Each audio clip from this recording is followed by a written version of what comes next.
This lecture will explain what it means for a term to be distributed.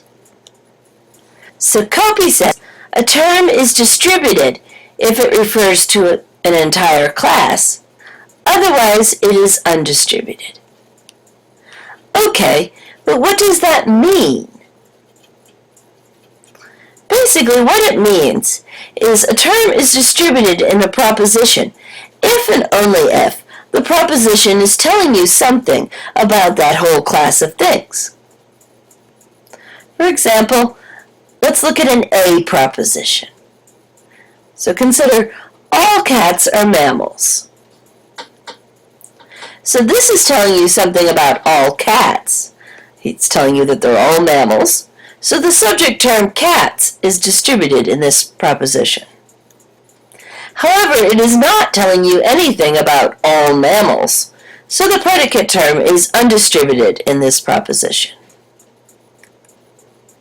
Thus, in A propositions, the subject term is distributed, but the predicate term is not. How about the E proposition, no cats are reptiles? So this is telling you something about all cats. It's telling you that they're not reptiles. So the subject term cats is distributed in this proposition. Also, it is telling you something about all reptiles, namely that they're not cats. So the predicate term is also distributed in this proposition. So E propositions distribute both the subject term and the predicate term. Consider the I proposition, some cats are orange-colored things. This is not telling you anything about all cats. It only tells you that some of them are orange-colored. So the subject term is undistributed in this proposition. Likewise, it is not telling you anything about all orange-colored things. It only tells you that some of the orange-colored things are cats. So the predicate term is also undistributed in this proposition. Thus, in I propositions, neither the subject term nor the predicate term are distributed. Finally, consider the O proposition, some cats are not long-haired creatures. Again, this is not telling you anything about all cats.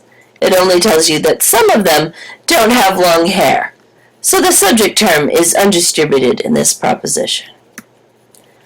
However, this proposition is telling you something about the class of all long-haired creatures, namely that none of the long-haired creatures are the cats that were referred to in this statement.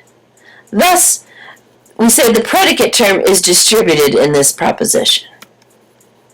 So in O propositions, the subject term is undistributed, but the predicate term is distributed. Another way to remember which terms are distributed in which kind of statements. So it turns out that universal statements distribute subjects. So in the universal statements A and E type propositions, the subject term is distributed, but in the particular propositions I and O, the subject term is undistributed. It also turns out to be the case that negative statements distribute predicates. So in the negative universal and the negative particular propositions, E and O, the predicate term is distributed. But in the positive statements, the A and I propositions, the predicate term is undistributed. So that's another useful way to remember where things get distributed and where they don't. And this will be important when we're analyzing categorical syllogisms.